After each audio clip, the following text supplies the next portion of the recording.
स्वागत है। हम लोग आज भगवत गीता के 18वें अध्याय के 58 श्लोक को देख रहे हैं। बहुत इंपॉर्टेंट श्लोक है।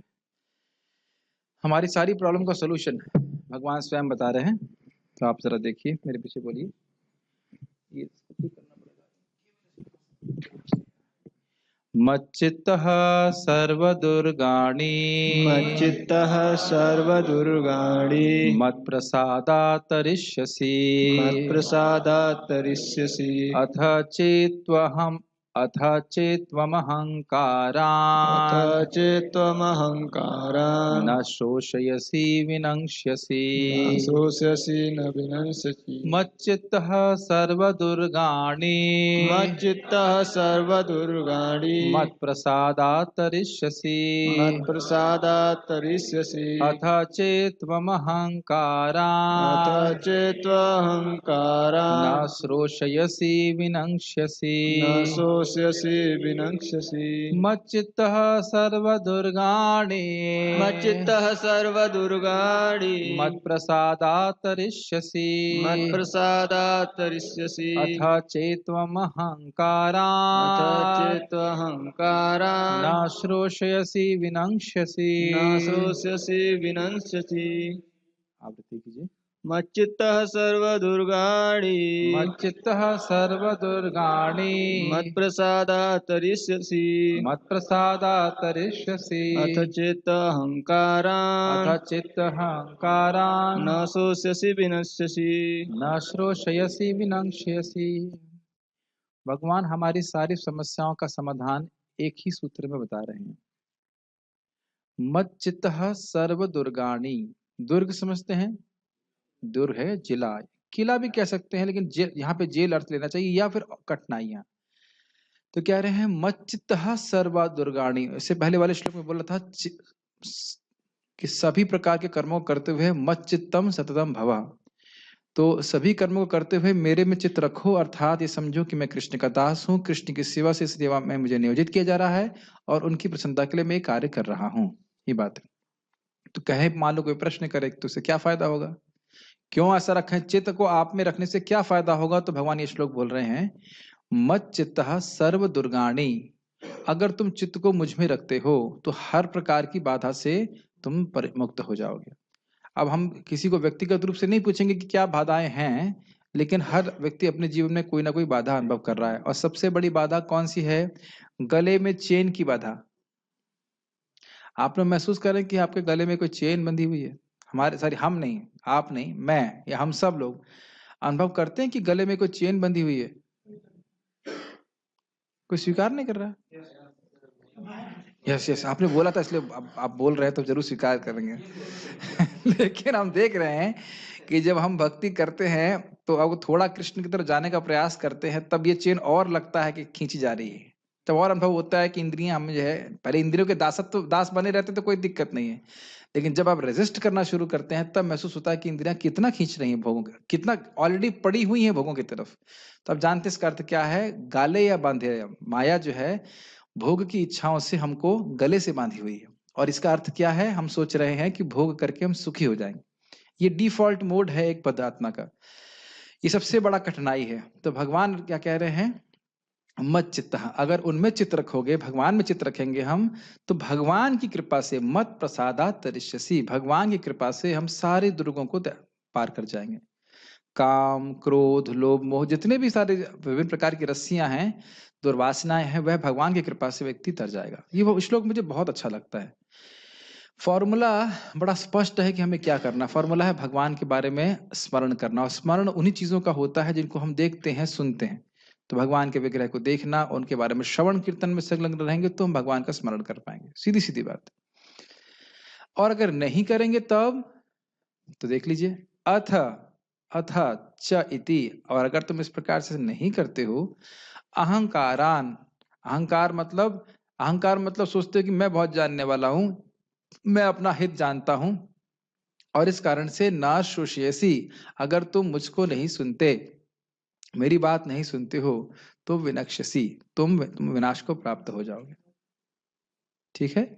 अहंकारवश अर्जुन क्या सोच रहे थे? अर्जुन शुद्ध भक्त हैं, लेकिन वो हम लोग को आदर्श प्रस्तुत कर, या आदर्श नहीं, हमारे सामने शिक्षा प्रस्तुत करने के लिए सब कर रहे हैं कि नहीं, मैं क्षत्रिय का धर्म नहीं करूंगा, मेरे लिए अच्छा है कि मैं जंगल चला जाऊं। इसी प्रकार से कभी कभी भक्त लोग सोचते हैं कि कुछ सेवा में कठिनाई आई, बस अकेले जाके रहेंगे। अकेले जाके संग किसके संग रहेंगे? परमात्मा के साथ में, माया के साथ में। काफी संभावना है कि हम माया के संग रहें और परमात्मा के साथ न रह पाए। कठिनाई हर जगह आती है, लेकिन व्यक्ति को सेवाएं करते रहना चाहिए और भगवान की कृपा से हम हर प्रकार की बाधाओं को पार कर जाएंगे। ये विश्वास भगवान में होना चाहिए।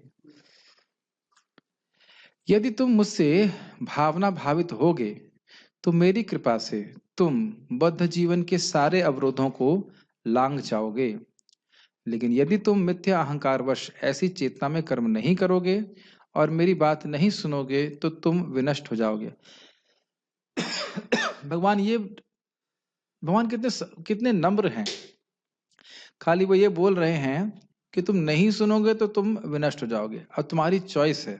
जीव के लिए वस्तुतः हम लोग केवल एक सुविधा दे सकते हैं। जीव को भगवान के विषय में ज्ञान समझ करके खुद निर्णय करना होता है कि वो भगवान की सेवा करेगा, स्वेच्छा से अपनी स्वेच्छा को भगवान को समर्पित करेगा या वो नहीं करेगा। ये आप एज अ प्रचार की दृष्टि से भी हमें याद रखना होगा कि हम लोग खाली भगवान के बारे में बता ही सकते हैं। अब उसके बाद वो कितना ग्रहण करेंगे, थोड़ा बहुत फोर्स आप कर सकते हो, लेकिन कितना ग्रहण वो स्वयं करना चाहते हैं वो उनके ऊपर निर्भर करता है। कृष्ण भी फोर्स नहीं कर रहे हैं। आगे जाके भगवान बोलेंगे विमर्श्यतेद अशेषेणा यथा इच्छासी तथा कुरु। विमर्शन करो, विचार करो कि क्या इस प्रकार से मुझे करना चाहिए या नहीं। इसीलिए बहुत ध्यानपूर्वक सुनिए, हमारी थिंकिंग बहुत इंपॉर्टेंट है। जिस प्रकार से हम सोच रहे हैं यही चीज हमारी मृत्यु के समय विचारों को इकट्ठा कर देगी। जो हमारी थिंकिंग है वो सबसे इंपॉर्टेंट है। सोचने की क्षमता, विचार करने की क्षमता, और ये बढ़ जाती है जब हम श्रवण करते हैं। तब हम समझ पाते हैं, विमर्शन कर पाते हैं कि क्या ये मेरे लिए ठीक है करना या क्या ठीक नहीं है। ये बातें समझ में आ रही हैं। और जब नहीं सुनते हैं, ना श्रोष्यसी विनश्यसि, फिर हमको पता ही नहीं कि अगर हम सोच रहे हैं हमें पता है कि सब कुछ ठीक है, हमें पता है कि सब कुछ क्या करना चाहिए, तो बस ठीक है। वस्तुतः ध्यान रखिएगा कि हम लोग प्रायः रजगुण और तमगुण से प्रभावित रहते हैं, तो हम प्रायः केवल पार्श्विक प्रवृत्तियों को ही चुनाव करेंगे। सभी के संग हमारे संग ऐसा होता है। इसलिए जब खूब प्रचुर मात्रा में शास्त्र को सुनेंगे तब हम विचार कर पाएंगे क्या ये सही है, क्या ये करना चाहिए, ठीक है कि नहीं। जैसे अभी एक भक्त के घर में ताई जी मर गई, तो माता जी ने कहा दीपदान करना चाहिए कि नहीं करना चाहिए। हमने कहा तुम नहीं मर सकती। अच्छा चलो, तुम नहीं मरोगी या मरोगी पता नहीं, लेकिन ताई जी को उद्धार कैसे होगा? ताई जी छोड़ दो, जितनी जितनी पिछली जितनी भी ताइयां मरी हैं और जितने भी ताऊ जी मरे हैं, सबका उद्धार हो जाएगा दीपदान करने से। आप छोटा सा पॉइंट पकड़ लीजिए इस बात को, छोटा सा पॉइंट कि दीपदान करें कि ना करें। बताओ क्या करना चाहिए? भगवान कह रहे हैं कि तुम एक दीपदान करोगे तो सारी ताइयों का उद्धार हो जाएगा। एक ताई की बात कर रहे हो। तो लेकिन शास्त्र नहीं सुनेंगे तो कहेंगे हाँ ये बंद कर दो, अपना भी उद्धार नहीं होगा, पूर्वजों का भी उद्धार नहीं होगा। तो शास्त्र सुनने से एकदम क्लियर हो जाता है कि क्या करना चाहिए। तो भगवान ने शास्त्र दिए, तो सुन करके उसके अनुसार कार्य करना चाहिए। गीता भूषण टीका। क्यों मैं ये बात बोल रहा हूं? क्योंकि हम लोग भगवान से साक्षात नहीं सुन सकते हैं। बद्ध जीवन में भगवान शास्त्रों के माध्यम से एक बद्ध आत्मा के जीवन में आते हैं, तो हम समझ पाते हैं कि भगवान को क्या पसंद है, क्या करना चाहिए। गीता भूषण टीका। इस प्रकार मुझ में चेतना को दृढ़ करके और किस प्रकार सारे कर्मों को समर्पित करना, भगवान को प्रसन्न करने के लिए कार्य करना, और मेरी कृपा मात्र से तुम संसार के दुखों से पार कर जाओगे, जो प्रायः पार करना बहुत कठिन होता है, अर्थात सर्व दुर्गाणी। जैसे कोई बहुत बड़ा कठोर दुर्ग है जिसमें बहुत सारे पहरेदार हों, उसको पार करना मुश्किल है, उसी प्रकार से दुर्वासना रूपी दुर्ग, दुर्वासना समझते हैं, भोगिच्छा रूपी दुर्ग जो है, इसको पार करना बहुत कठिन है। लेकिन भगवत कृपा से सब कुछ समाप्त होने लगता है, भगवान के नाम की भक्ति की कृपा से। तुम्हें इसके बारे में चिंता नहीं करनी चाहिए, क्योंकि मैं अपने भक्तों का मित्र हूं और उनके हर प्रकार के दुखों को हटा देता हूं। क्यों माता जी, मानती हैं आप? प्रभु जी मानते हैं आप? माता जी को पूछिए, मानती हैं? यस। प्रभु जी माता जी को जीवन में बहुत कष्ट आ रहे थे। मैंने कहा आप देखिए, मैं तो मदद नहीं कर सकता, आप कृष्ण बलराम से प्रार्थना करिए, और बहुत जल्दी भगवान ने व्यवस्था कर दी। और एक और भक्त हैं, वो भी बड़े परेशान थे और हम लोग भी कहीं ना कहीं परेशान है। पता है, आप लोगों को पता है कि नहीं पता, जब मेरी बीमारी होती है, जब मेरा इलाज नहीं हो पाता, तो मैं किसके पास जाता हूँ? ताऊ जी के पास और पापा के पास। कृष्ण बलराम। मैं कहा भाई, ये शरीर आपने दिया है, आप ही जानते हो इसकी दवा क्या है, डॉक्टर से इलाज नहीं कर पा रहे, और विश्वास मानिए मेरा तो बहुत बार अगले दिन ही सोल्यूशन मिल जाता है, अगले दिन ही सोल्यूशन मिल जाता है। अब ये नहीं मैं कह रहा हूँ कि हर बार बीमार होता हूँ कृष्ण बलराम के पास जाइए, लेकिन प्रभुपाद ने यही बोला है, जब भी कोई समस्या हो कृष्ण बलराम के पास जाइए, वो मैनेजर है। कोई प्रोजेक्ट में प्रॉब्लम आती है, मैंने कहा आपका प्रोजेक्ट है, आप देखो। मैं तो ऐसे बोल देता हूँ, आप आपका प्रोजेक्ट है, आप देखिए, आप, मैं तो कुछ करने वाला हूँ नहीं, आप देख लीजिए कैसे चलाना है, और कुछ कृष्ण अपने हिसाब से व्यवस्था कर लेते। We must recognize that we are dependent on Krishna because we are actually dependent on Krishna. केवल हमें रिकॉग्नाइज करना है, ये स्वीकार करना है कि हम कृष्ण पे निर्भर हैं। हम हैं तो कृष्ण पे ही निर्भर। कहां पे खड़े हैं बताइए? पृथ्वी के ऊपर, भगवान की शक्ति। सांस किससे ले रहे हैं? पूरी तरह से हर क्षण भगवान पे निर्भर है, केवल स्वीकार करना है। उसके बाद तो भौतिक परेशानियां भी समाप्त होंगी और आध्यात्मिक परेशानियां अगर कुछ है वह भी परेशान समाप्त हो जाएंगी। विश्वास भगवान पे रखना चाहिए। और लगता जरूर है कि हमें कठिनाई यार कैसे सॉल्व होगा, कैसे सॉल्व होगा, लेकिन कृष्ण के लिए बहुत आसान है। कृष्ण के लिए कठिन है, हमारी हमारी बहुत बड़ी समस्या कृष्ण के लिए कठिन है, तो उनको प्रसन्न करने के लिए कार्य करना चाहिए। देखिए, बात तो समझ लेना चाहिए, जितनी भी कठिनाई है उनको सहते हुए अगर भगवान का भक्त भगवान की सेवा करता रहता है, तो वह भगवान जो जीते नहीं जा सकते, वह भी उस व्यक्ति के द्वारा जीते जाते हैं। मुक्ति, भगवान का धाम उसका दाय भाग हो जाता है। दाय भाग का मतलब जैसे पिता मर जाते हैं तो बेटे को अपने आप संपत्ति मिल जाती है, उस प्रकार से भगवान का धाम प्राप्त हो जाता है। इससे बहुत मुझे विश्वास हुआ। मैं 2 दिन देखा जो भक्तों के जीवन में बहुत बड़े कष्ट आ रहे थे, लेकिन उन्हें भक्ति नहीं छोड़ी और भगवान की कृपा से वो सब कष्ट बाधाएं मिट जाती, तो उससे मेरा खुद का विश्वास भगवान पे बहुत बढ़ जाता है कि हम देख रहे हैं कि भगवान जो हमारा बहुत कुछ कर्म भरा होता है, उसकी कुछ परेशानी आनी होती है, बहुत थोड़ा कर देते हैं उसको। और बहुत अच्छा लगता है देख करके भक्तों के जीवन से भगवान इस प्रकार से हर प्रकार के कष्ट हटा देते हैं। तुम्हें इसके बारे में चिंता नहीं करनी चाहिए, क्योंकि मैं अपने भक्तों का मित्र हूं और उनके हर प्रकार के दुखों को हटा देता हूं। अच्छा, एक और बात है, कभी कभी भगवान दुख दे करके हमारे दुखों को हटा देते हैं, ये हम समझ नहीं पाते। यह भी एक है इंपॉर्टेंट पॉइंट कि भगवान कभी कभी हमको दुख दे करके हमारे को महान दुखों से से बचा लेते हैं, लेकिन हम समझ नहीं पाते। ये भी दिक्कत, नहीं समझ में आई बात? एग्जाम्पल बहुत सिंपल है। माता जी लोग बच्चों को क्या लगाते हैं? वो टीका कौन सा होता है? पोलियो का टीका होता है। खुद ही लेके जाती हैं और पता नहीं कैसे कितने टीके लगते हैं, लेकिन एटलीस्ट एक टीका तो लगता ही होगा, तो बच्चे को बड़ा दर्द होगा। या बच्चे को कहीं फोड़ा है तो माँ ही डॉक्टर के पास लेके जाएगी और डॉक्टर से दबाता है, फोड़े से पूरा फोड़ा का जब पस है वो बाहर निकल आता है, तब उसके बाद माँ संतुष्ट रहती है, उससे पहले संतुष्ट नहीं होती। अब ये फोड़ा और पस क्या है, सुनना चाहेंगे? ये फोड़ा और पस है हमारे भोग की वासना। तो कभी कभी हम समझ लेते हैं हम कृष्ण के अंश हैं और सब कुछ ठीक है, हमें कृष्ण की प्रसन्नता के लिए कार्य करना चाहिए, लेकिन मुझे भी तो कुछ प्रसन्नता चाहिए। है कि नहीं? तो जो भोग की वासना है, इस कारण से कुछ दुख प्राप्त होता है, भगवान दे देते हैं। ये कारण आचार्यगण समझाते हैं इस प्रकार से। और जब थोड़ा जीवन में दुख आता है तो हमको समझ में आ जाता है कि हाँ, जो थ्योरी पढ़ी थी वो सही थी, भगवान बोल रहे हैं जगत दुख का घर है। मान लो आपके जीवन में कोई कष्ट नहीं आए तो आपको विश्वास ही नहीं होगा गीता में सही बोल रहे हैं भगवान। है कि नहीं? तो जो भगवान गीता में बोल रहे हैं वो सही भी तो है। थोड़ा कष्ट तो जीवन में अनुभव करेगा ना व्यक्ति कि हाँ भाई, दोबारा जगत में नहीं आना है। ये आप लोगों को आसान लगता होगा, लेकिन लोग भक्ति क्यों छोड़ देते हैं? यही कारण है कि समझ रहे हैं कि दुनिया में अभी सुख है। ठीक है, और स्वयं ही अपने आप को अपने भक्तों को देता हूं। कितने सुंदर बात! आप, मैंने इसको स्पेशली रेड में लिखा है, क्यों? देखिए, भगवान मित्र ही नहीं है, भगवान सुहृद भी हैं। सुहृद मतलब ever well wisher. Ever well wisher, हमेशा भगवान हित कामना ही करते हैं, हमेशा। वस्तुतः हर जीव के प्रति हैं, लेकिन जो भगवान की भक्ति करता है उसके लिए तो हमेशा हित कामना करते हैं। इस संबंध में 5वें स्कंद में ऋषभदेव 5वें अध्याय में बोलते हैं कि मैं अपने भक्त मेरे हृदय में रहते हैं और मैं हमेशा उनके हित कामना सोचता हूं।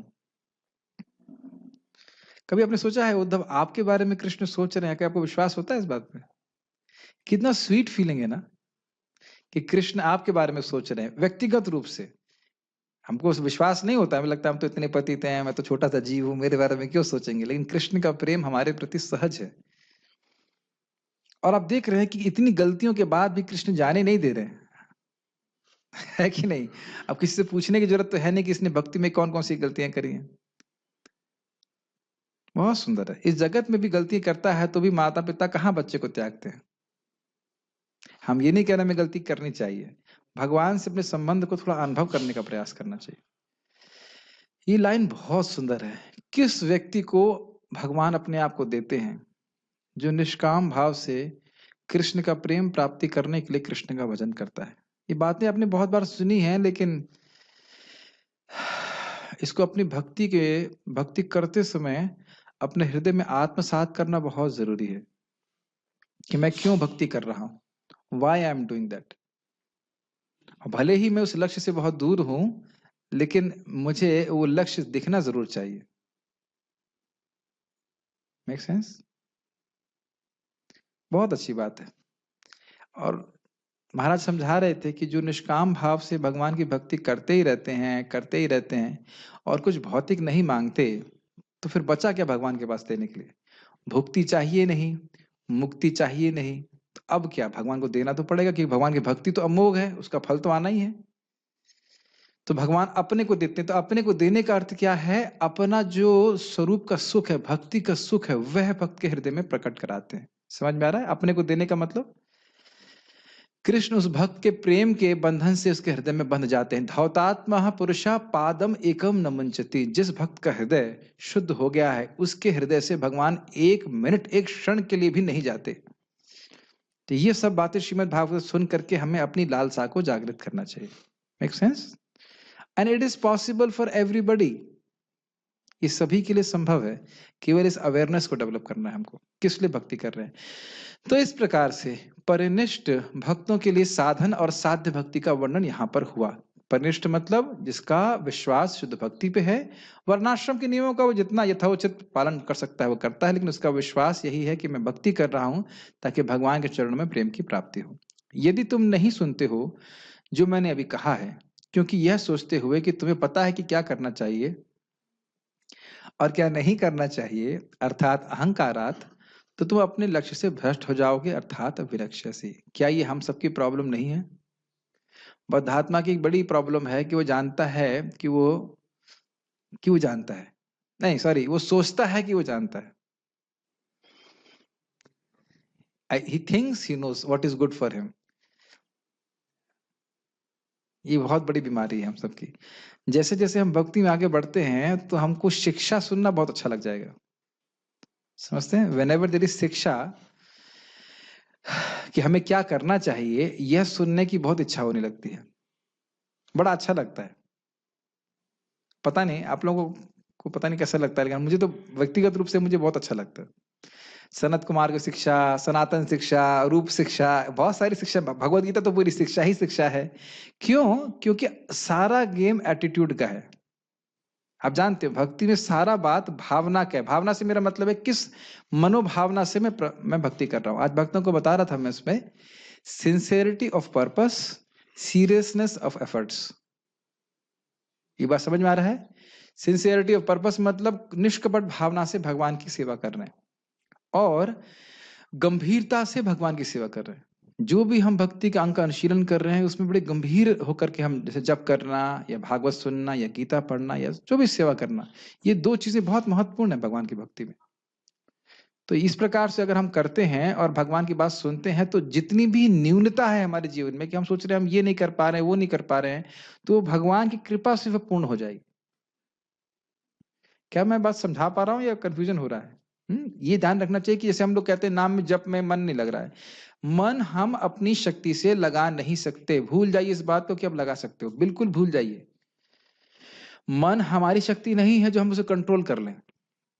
मन वहां जाता है जहां पे उसे सुख मिलता है। तो जब भगवान हमारे प्रयासों से प्रसन्न हो जाते हैं, तो वह अपने नाम में सुख को प्रकाशित करते हैं। नाम में सुख है लेकिन छुपा के रखे हुए हैं, तो उसको प्रकाशित करते हैं। और जब वो प्रकाशित करते हैं तो मन अपने आप वहां पे भागने लगता है। ये विज्ञान समझ में आ रहा है आपको? हम अगर हम चाहने कि हम अपनी इच्छा से भगवान का स्मरण करें, वह संभव भी नहीं हो सकता। ये सब बातें बड़ी गंभीर हैं, हमारे साधन भजन में बहुत मदद करती हैं। हम अपनी शक्ति से भगवान का स्मरण नहीं कर सकते, कृष्ण की कृपा से। जब कृष्ण प्रसन्न होते हैं हमारी भक्ति के प्रयासों से, तब उनकी कृपा से हम उनका स्मरण कर सकते हैं। Make sense? यस। और विनंक्षसी का अर्थ है तुम्हारा जो उद्देश्य था भगवत प्रेम प्राप्त करना, उससे तुम भ्रष्ट हो जाओगे। तो हमें कभी नहीं सोचना चाहिए कि हम जानते हैं कि हमारे लिए क्या सही है। हमेशा आप देखेंगे कि भगवत गीता की शिक्षाओं को या अन्य ग्रंथों की जो भागवत की शिक्षा है, जितनी बार पढ़ेंगे तो हम देखेंगे, अरे ये तो मैं गलती कर गया, ये तो मैं गलती कर गया। इसीलिए सुनना नहीं चाहते प्राय लोग। आप बार बार शास्त्र पढ़ेंगे तो बार बार देखेंगे, अरे ये तो मैं गलती कर गया, ये तो नहीं करना चाहिए। ठीक है? मेरे अलावा, अच्छा आपसे ही क्यों सुने? आप ऐसे कौन हैं? तो कह रहे हैं मेरे अलावा सभी जीवात्माओं में कोई नहीं जानता कि क्या करना चाहिए और क्या नहीं करना चाहिए।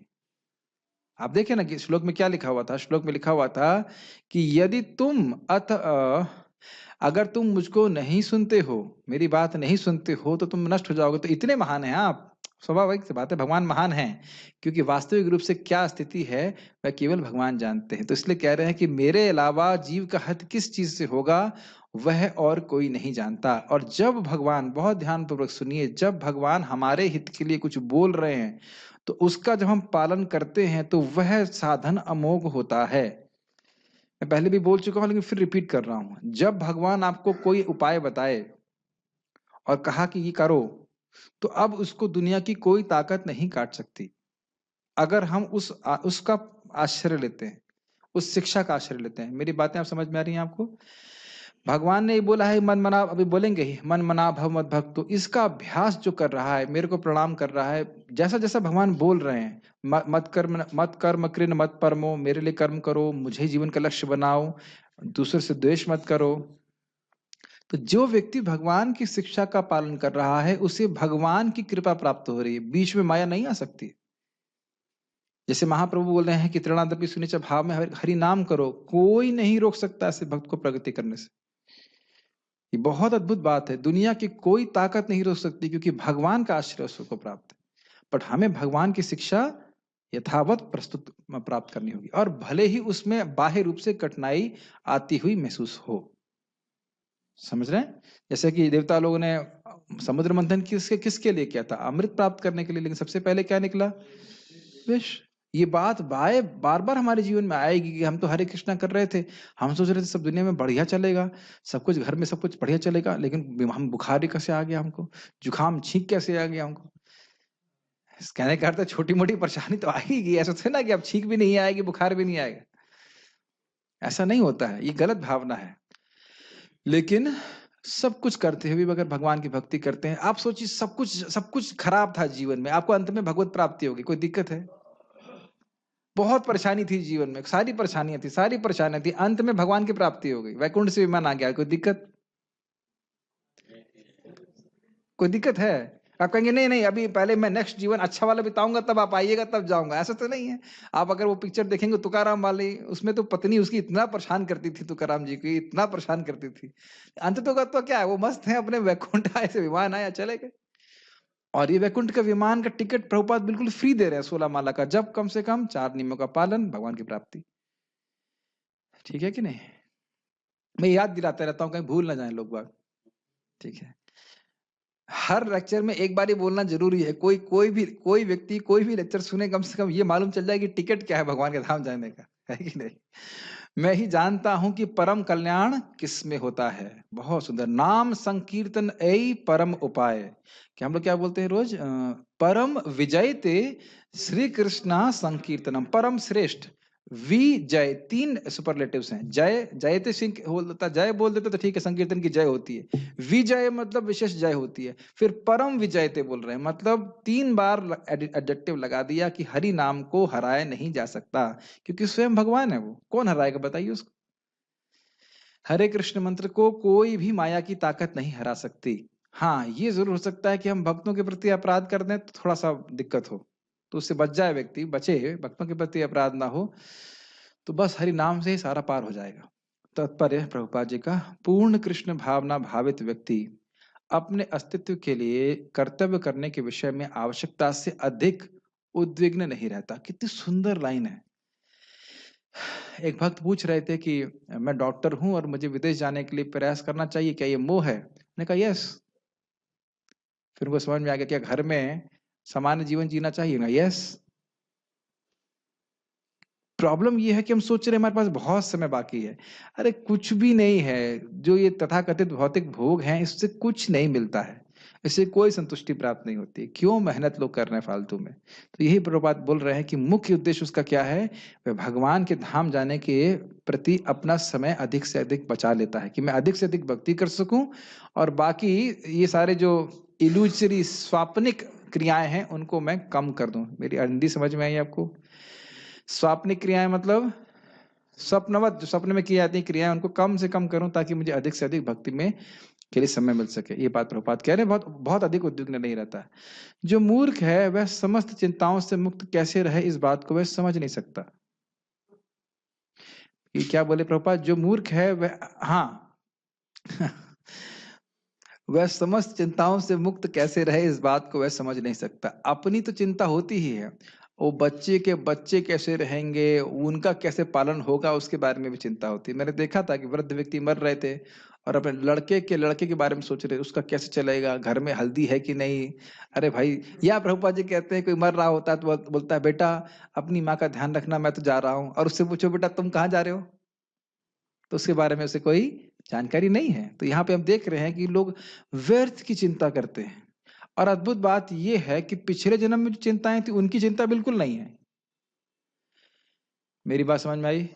पिछले जन्म में जो चिंताएं थी, क्यों श्रीनाथ जी प्रभु, आपको लगता है पिछले जन्म की चिंता कुछ याद है आपको? कितना अमेजिंग है सचिन। और ऐसा तो नहीं कि बहुत पहले आपका जन्म हुआ था या मेरा बहुत जन्म पहले हुआ था। सन 75 में मैं क्या कर रहा था, कोई चिंता है मेरे को? सन 82 में मेरा जन्म हुआ, ये शरीर प्राप्त हुआ, कोई दिक्कत? 75 में क्या कर रहा था मैं? और अपने पे हंसी आती है ना कि इस समय हम बड़े चिंतित होते हैं, हमारे एग्जाम में 2% कम आ गए, सैलरी थोड़ी कम मिल गई, ये हो गया, घर थोड़ा खराब मिल गया, और पिछले जन्म की परेशानियों की कोई चिंता नहीं है। और इस वजह से अब ये दोबारा ये परेशानी प्राप्त हो गई है, ये शरीर। तो खैर, इस संबंध में आप नारद जी की उक्ति सुनेंगे, बहुत सुंदर। नारद जी भगवान का दर्शन प्राप्त करते हैं, फिर वो वेट कर रहे होते हैं कभी शरीर छूटेगा, मैं भगवान के पास जाऊंगा। ऐसा नहीं कि आत्महत्या करते हैं, भजन कर रहे होते हैं, कहते हैं कब ये अवध्य, मतलब ये खराब शरीर छूटेगा, मैं भगवान के पास जाऊंगा, भगवान के पास जाऊंगा, ऐसे करके। बहुत अच्छा उनकी उत्सुकता थी। आप प्रथम स्कंद 5वां अध्याय पढ़ सकते हैं। जो व्यक्ति कृष्ण भावनामृत में कर्म करता है, भाई ये मत सोच लीजिएगा कि मैं आत्महत्या करने के लिए कह रहा हूं ये नहीं बोल रहा हूँ। आत्महत्या करने से भगवत प्राप्ति नहीं होती है, लेकिन इस शरीर से अनासक्त होता है वक्त, वो भगवान के श्रवण कीर्तन में संलग्न रहने के लिए उत्सुक रहता है। जो व्यक्ति कृष्ण भावनामृत में कर्म करता है, भगवान कृष्ण उसके घनिष्ठ मित्र बन जाते हैं। वे सदैव अपने मित्र की सुविधा का ध्यान रखते हैं, और जो मित्र 24 घंटे उन्हें प्रसन्न करने के लिए निष्ठापूर्वक कार्य में लगा रहता है, वे उसको आत्मदान कर देते हैं। आत्मदान का अर्थ क्या है? अपने आप को देते हैं। जैसे कृष्ण, जैसे भक्त उनकी सेवा करना चाहते हैं, भगवान भी वो भक्तों की उसी प्रकार से सेवा करना चाहते हैं। कितना अद्भुत है ना? ऐसा कोई देवता करता है? आज ही मैं सोच रहा था कि लोग देवताओं की पूजा करते हैं, लेकिन कभी कृष्ण के प्रकार, कृष्ण की सेवा करते हैं भक्त, ऐसा कभी कोई नहीं कर सकता। इतना प्रेम भक्तों को भगवान से होता है, कोई नहीं होता। जितने लोग भी देवता की पूजा कर रहे हैं, क्या उनके बारे में 1 घंटा रोज चर्चा करते हैं? किसी को मिले यहाँ आज तक? खुद भी देवताओं की पूजा किए होंगे कभी, क्या 1 घंटा उनके गुणों की चर्चा करते थे रोज? कुछ भी नहीं, अपना काम बना और बस हो गया। उसके बाद मैया ने मुरादें पूरी कर दी, हमने हलवा बांट दिया, मैया अपनी जगह खुश, हम अपनी जगह खुश, खत्म। है कि नहीं? दुर्गा जी आज क्या बनाने खाने में, दुर्गा जी को क्या खाने में पसंद है, कुछ तो मतलब नहीं है। तो प्रेम कहाँ है?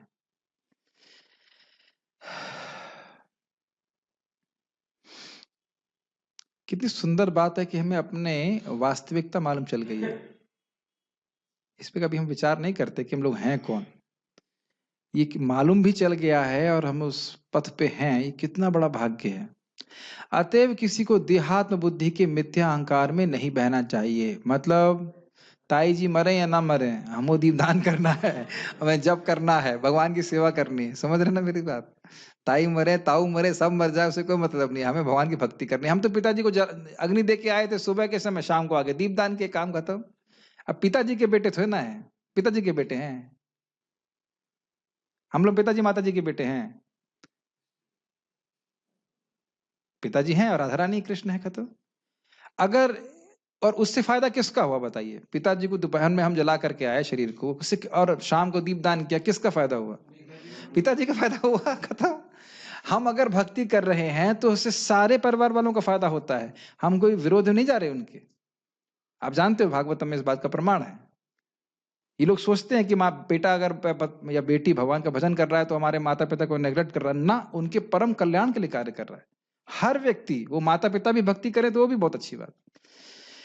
तो इसलिए इस मेन पॉइंट ये है कि देहात्म बुद्धि के सेल्फ क्रिएटेड ड्यूटीज, मतलब खुद ही बनाई गई आरोपित ड्यूटीज, क्या कहते हैं, कर्तव्यों के नाते भगवान की भक्ति को नहीं भूलना चाहिए। ये बात बोली जा रही है। उसे झूठे ही यही नहीं सोचना चाहिए कि वह प्रकृति के नियमों से स्वतंत्र है या कर्म करने के लिए मुक्त है। मतलब मैं कुछ कर्म करूंगा अपने मनमाने तरीके से और मुझे बंधन नहीं लगेगा। भगवान को छोड़ करके मैं कुछ कार्य करूंगा और मुझे कुछ बंधन नहीं लगेगा, ये सब नहीं सोचना चाहिए। वह पहले से कठोर भौतिक नियमों के अधीन है, लेकिन जैसे ही वह कृष्ण भावना भावित होकर कर्म करता है तो वह भौतिक दुश्चिंताओं से मुक्त हो जाता है। मनुष्य को यह भली भांति जान लेना चाहिए कि जो कृष्ण भावनामृत में सक्रिय है, एक मिनट में इसको समझाया नहीं, रजगुण तमगुण सतगुण के प्रभाव में ये गले में बंधन पड़ा हुआ है। ठीक है, अब अगर हम कृष्ण भावना भावित होकर भक्ति करते हैं तब भौतिक चिंताओं से मुक्त हो जाते हैं। कितनी बड़ी चिंता थी ना कि कितने नंबर आएंगे एग्जाम में, बहुत चिंता थी और पिटाई भी बहुत खाते थे। थर्ड क्यों आए, फोर्थ क्यों आए, फिफ्थ क्यों आए, फर्स्ट क्यों नहीं आए। मुझे तो हंसी आ रही थी, एक बार मैं क्लास दे रहा था एक जगह, पूरा चार्ट समझाए गोलोक का, यहाँ गोलोक है, यहाँ वैकुंठ है, या ये है वो है। बाद में जब प्रवचन समाप्त हुआ, एक माता जी, माता बहुत प्रभु जी बड़ा परेशानी है। मैंने क्या परेशानी है? हमारी लड़की पहले फर्स्ट आती थी, अब थर्ड आती। हमने कहा माता जी पूरा आपने प्रवचन का ढेर कर दिया, गोलोक की बात हो रही है, वैकुंठ की बात हो रही है, आप यहीं से फंसी है कि बच्ची फर्स्ट की जगह थर्ड आ रही है। ये कहते हैं देहात्म बुद्धि। और क्या कहा जाए। अब चलो ठीक है, भक्ति कर रहे हैं, लेकिन हमने कहा आप जब नर्सरी में थी तो क्या कौन सी रैंक आई थी बताओ? याद नहीं। और अब आप बड़े चिंता कर रहे हो चौथी क्लास में फर्स्ट आए कि थर्ड आए।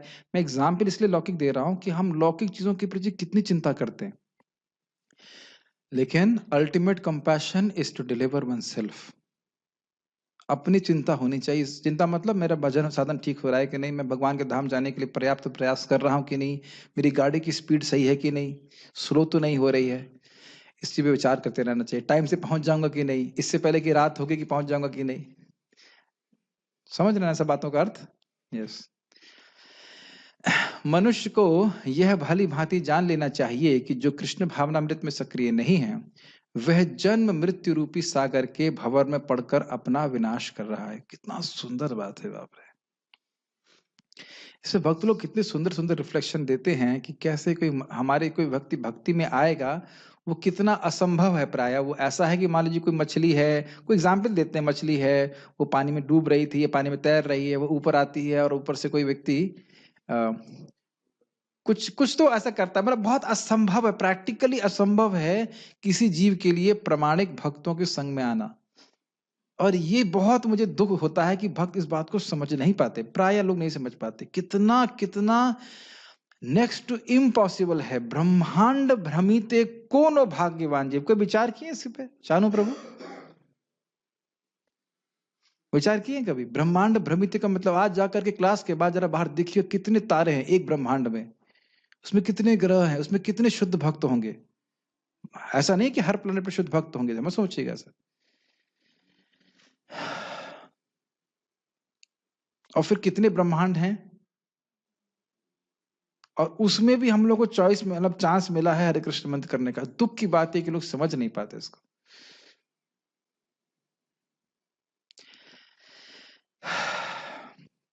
कोई भी बद्ध जीव यह सही सही नहीं जानता कि क्या करना है और क्या नहीं करना है, लेकिन जो व्यक्ति कृष्ण भावना भावित होकर कर्मांतर से करता है वह कर्म करने के लिए मुक्त है, क्योंकि प्रत्येक किया हुआ कर्म कृष्ण द्वारा प्रेरित तथा गुरु द्वारा पुष्ट होता है। कृष्ण द्वारा प्रेरित है अर्थात शास्त्र वचन के अनुसार, और गुरु उसको समझाते हैं कि शास्त्रों को कैसे प्रैक्टिकली अप्लाई करना चाहिए। कोई प्रश्न है किसी भक्त का? आज हम एक ही श्लोक लेंगे उसके।